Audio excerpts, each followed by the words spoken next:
And the winner is Peter Falk, Columbo. Columbo always caught the bad guys, but Peter Falk was fighting his own battles. While filming his iconic role, he was drinking heavily and smoking 3 packs daily. He was a lot of drinking and 3 packs of cigarettes. His business was reported every day in Hollywood. Secret: after 16 years with his first wife, it got too much for them, so they filed for. The saddest thing about him was his divorce. Not talking to his daughters when in 2008, Alzheimer's took away his mind. Own daughter needed court permission just to stop by for 30 minutes, but this is not even close to what we're going to find out next. Stay tuned. Peter Falk was born in the Bronx in 1927. His family was Jew with Eastern European roots. His father was from Russia, Hungary, and Bohemia. Ran a store where his mother worked. The numbers times were especially hard. When the Great Depression hit, a lot of people, some people, like the Falks, had to leave the city. Behind you and look for something else cheap. When Peter was only 3 years old, the preschool teacher saw something. He cocked his head in a strange way. Little thing changed the way I saw things. To a devastating diagnosis of eye cancer. Doctors moved quickly. In just 2 days, they took out his right eye for the rest of he had a glass eye all his life. That unique look that would later today, but back then it was just a rough start for most kids. Fell apart. Peter didn't. He grew up with sense of self-worth, humor, and drive. By age 6 his family had moved to Ossining not long ago. Town close to New York City. The town was Sing Sing. Prison is famous for one thing. People in jail bought clothes from Peter's dad. Peter often went with him. He saw bad guys up close. He even played hoops games against prison teams. One of the prisoners was known as Piggy Sands. Made an impression, and they were quick, tough, and smart. Years later, when Peter played cops or thieves on the screen, it all came back to him. At Ossini he stood out in high school. He was class vice president for 3 years. President. He was well liked, smart, and funny, for starters. He didn't let his fake eye stop him from. He liked sports and played baseball, and one day he was playing basketball with grit, called out at third base, but he thought he was safe in front of everyone. He took out his glass eye and told the umpire, "You'll do better with this one," he said the whole time. Laughed out loud. That moment said he didn't hide a lot about himself from his. He turned them into challenges. Once Peter finished high school, he was ready to fight for his country in World War II. But every army branch turned him in down because of his eye, and then he founded the Merchant Marine. Didn't care about the loophole about his plans as much as he joined in 1945. Worked in the kitchen and at sea. He joked for 18 months that the only person on a ship who had to see was the captain, and even the Titanic's captain had a hard time with that route. That wasn't straight at all. I tried going to college at Hamilton but failed. Last a month too serious. Girls not. He had enough fun and made a brave move by leaving. In 1948, I almost joined the Israeli army. During their fight for independence, he didn't want to have a deep political reason for.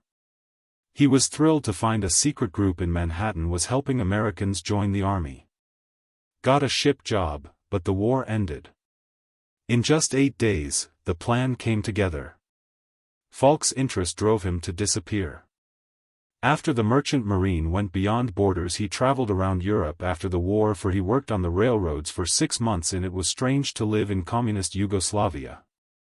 He was far from everything he knew, but he wasn't after what made it worth it. He was after experience, not fame. He finally came back and gave college. He took one more shot and went back to Hamilton. Went to the University of Wisconsin. Finally made it to the New Greenwich was the name of the school in New York Village, where he got his degree in writing, political science and history in 1951. That described him well. Part dreamer, parter. After he graduated, he went with a girl to Paris. That was all there was to Peter Falk. Impulsive and passionate all the time chasing. He did something in 1953 that was more. He took the usual route and got a master's. Getting a degree in public administration from New York. The plan was to work in the government, but he later said he tried, but he didn't really care about it. CIA, but they turned him down. Because of a union he used to be a part of as a cook. It was linked to communism, but the fact that Falk wasn't involved was still enough to shut the door, so he did a job as a budget analyst in Connecticut. He didn't like it and didn't even know where the office was on his first day, but he started by doing math every day. He joined a local troupe at night to act. And fell in love with a theater group he wasn't trained to perform, and I wasn't even sure he was good, but something it clicked. He began studying with Ava was a famous acting teacher. LeGalen lied to get into her class. He said he was going to be an actor one day. He was late, so she told him. Told the truth, he wasn't a pro. Well, you should, she told him. That's when he took that, changed one sentence into a new. He quit his job with the government and moved to Greenwich Village with nothing but a letter of recommendation in his hand. Peter Falk made the choice to become an actor. He had cancer that took away his right eye when many people thought it would happen because he was only 3 years old. Falk didn't keep him off the screen. He had already been taking care of neighborhood theater with a group called the Mark Twain Maskers. He had really plays like The Crucible and Cain and the Crown. Those little steps caused the court to mutiny. Gave him the guts to go for it. In the 1950s, Greenwich Village was the center of the art world. Loud and messy for Falk, being creative was where he wanted to be.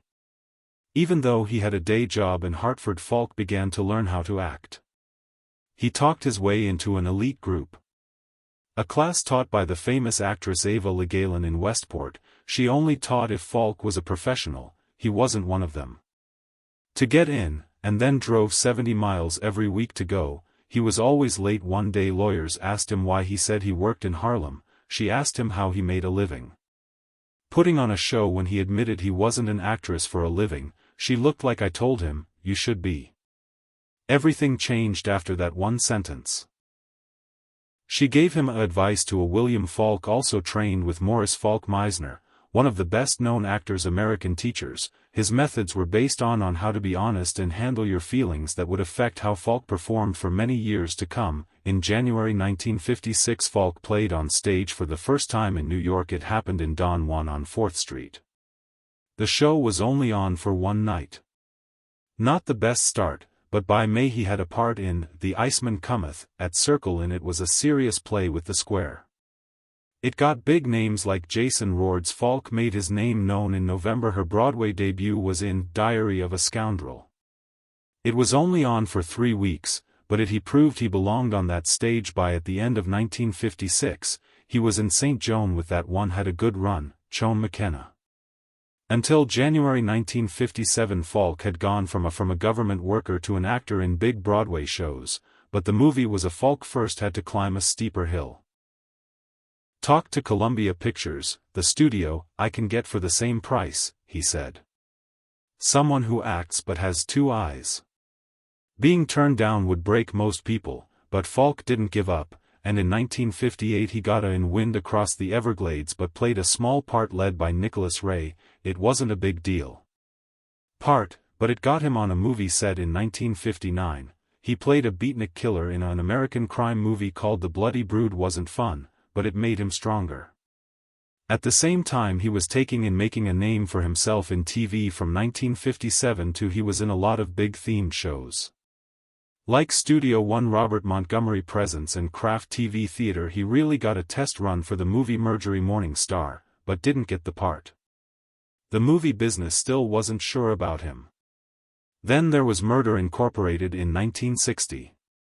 Played real-life police officer Abe Relis. It was a cheap movie that was shot in just 9 days. For days Falk got his costume at a thrift store. Shops that he played the part from. Thoughts of sketchy guys he had seen at When I was younger, I went to a pool hall. Electric, a New York Times critic wrote. Which Falk seemed safe until he pulled out an ice pick. Jarring turn, that sudden chill in what he did that made people stop and watch. Despite how much the movie cost, Falk got a limited promotion and nomination for an Academy Award for Best Supporting Actor. He faced against stars from huge studio movies like he didn't know about Spartacus and The Apartment. Win, but just being nominated was a big deal. Hollywood was finally paying attention. That same year, Falk also got a lot of attention. In 1961 for an Emmy, he became the first actor to ever be nominated for both, and he won an Oscar and an Emmy in the same year. It happened again the following year, in 1961. Peter had an amazing event happen. Falk was put forward for his first Oscar in a row for Best Supporting Actor for just a year ago, pocket full of miracles. He had been nominated for the first time earlier. That would have been enough for Murder Incorporated, been great, but now comes the crazy part. In the same year, he was also nominated for an Emmy. And he did it again 2 years later. A row. That was something no actor had ever done before. At the center of it all was a later, Frank Capra, the production director, said it was terrible to make the movie, but Falk was the only good thing. Capra said he forgot about his tired blood because of Falk. As he planned to kill Glenn Ford, he loved Falk's performance so much that I res-hot a scene just to see it again.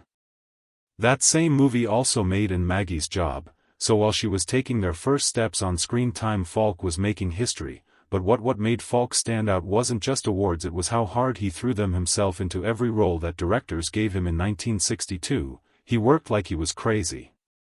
After being nominated for 2 Oscars, getting an Emmy for the Dick Powell in theater, Falk went crazy. Didn't just play his parts, he became them. He was with Reel for 3 weeks at one point. Before playing a police officer, he went on overnight watch when filming for The Great Race. He asked for a full account of a character's childhood. 1964 had only 14 minutes of screen time. For a part, he lost 18 pounds in 2 weeks.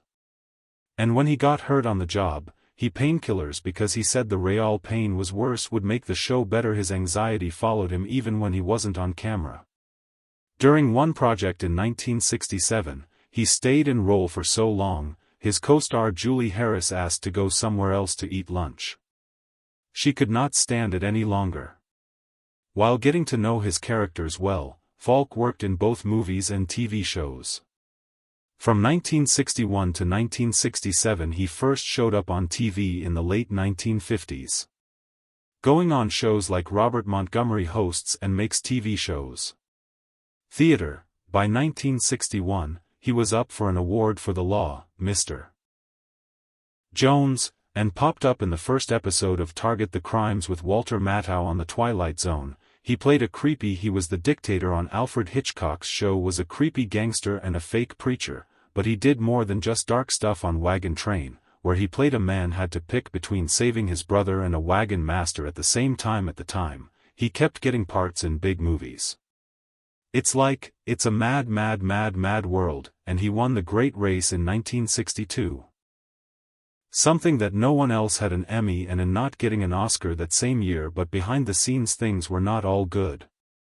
Falk was becoming known for being a real pain. Directors said he fought about everything: lines, camera edges and doors. In one movie he made they film a simple entrance 37 times.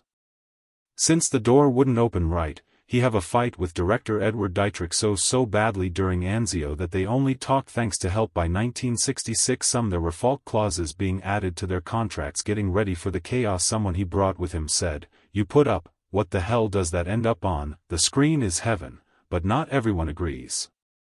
It was agreed that some producers quit with him the whole time. In 1968 on February 20th, everything changed. Falk put on a wet, wrinkled coat and turned into Lieutenant Columbo. At first he didn't even expect to get the part that the writers had hoped for, Bing Crosby, but Crosby said no, he didn't want to go. Time off from golf before Falk. Columbo had been played by 2 other, first on stage in 1962, then on TV in 1960, but when director Richard Irving suggested Falk, but the writers weren't sure. They thought he was too young, but Falk told them he would give anything to be that cop. Because of that, he got to play Columbo. For 35 years, the kind of person came straight from Falk. That old, he wore that raincoat a lot. After 25 years, it had to be changed. Because it was snapping apart. Sought to make Columbo look like you wouldn't pay attention to. In one episode, he was thought to be a homeless person. It worked great, man. Suspects always didn't think much of him. That was the trap. They saw a messy, clumsy guy, but he was behind them. It was a bad haircut and cheap cigars. So sharp that not even his dog could miss it. Not a name, just dog. And then came the phrase, one more thing that wasn't planned, but the writers added it as a quick fix while rewriting the scene. I didn't want to type the whole page again. Columbo was told to turn around and ask one more question that stuck. Falk turned. It was turned into a gun just as the suspects they thought they were safe, but then boom. Thing that became so well known that Falk he used it as the title of his autobiography later on. It's true that Columbo was famous for the everything changed when that show came on. The way most crime shows are put together, you didn't know who the whoits were. Killer was, but with Columbo the murder was shown at the start. Seeing Columbo added to the tension. Figure it out, it wasn't about who did it. It had to do with how he would catch them.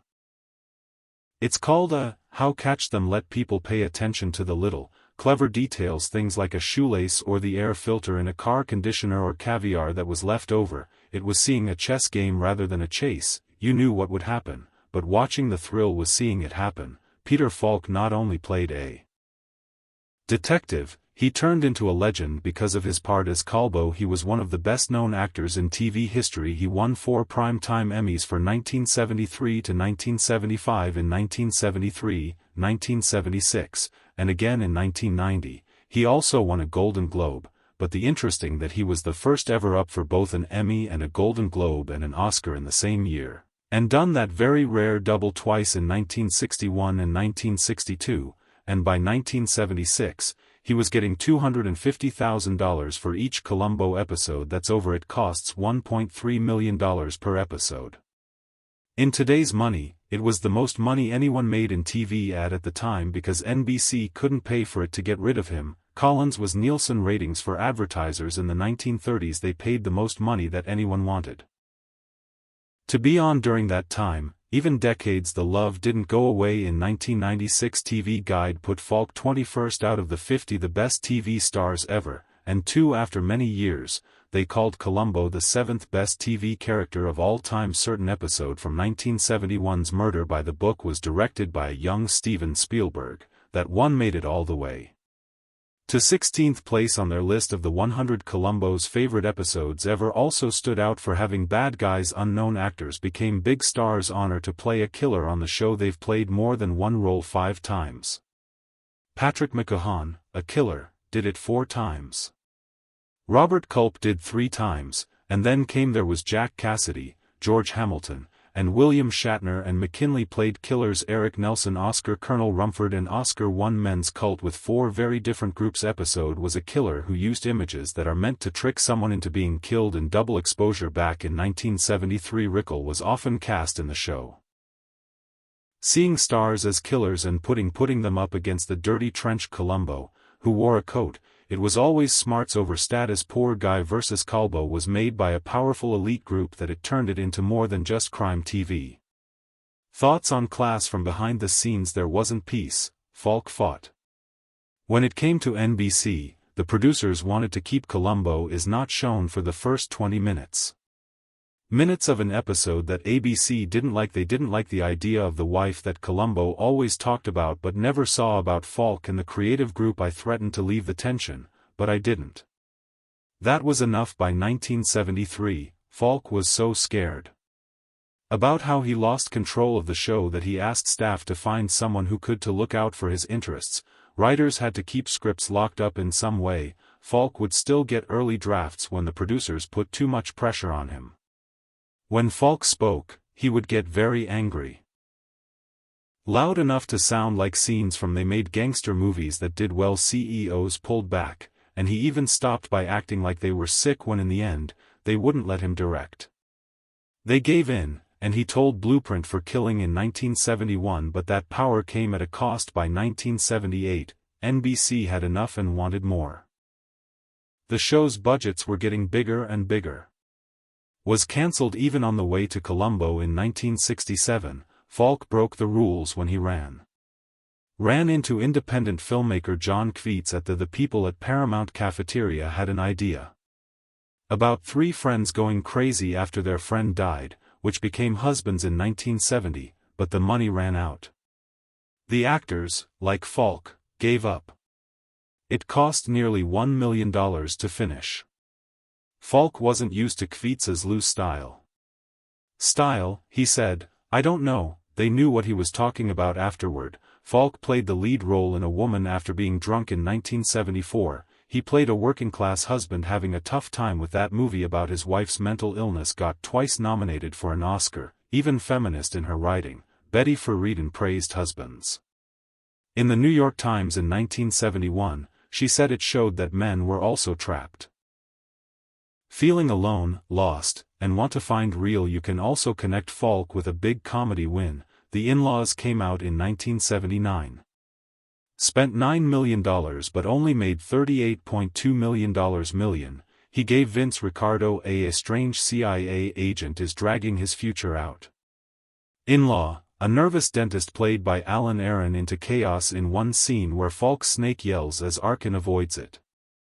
It's still said today that imaginary bullets. Some said they looked great together. They were like a fresh take on the producers. The movie became so well known that it was even shown to new CIA agents at their training camp when there was a remake, but it wasn't as good as the first one. Stayed a classic. Then this one came out. That he played in The Princess Bride 1987. Falk played the grandfather telling his sick friend a fairy tale grandson. The movie made $30.9 million. Not it was huge at the time, but it turned into a cult. Falk's voice gave it a wise, warm sound. In a low voice, he said things like, as you wish, having the right amount of love, and his scenes gave the movie its heart. It was even Roger Ebert who said that Falk's the voice was rough and charming, not too sweet. It has just the right amount of edge to keep things interesting.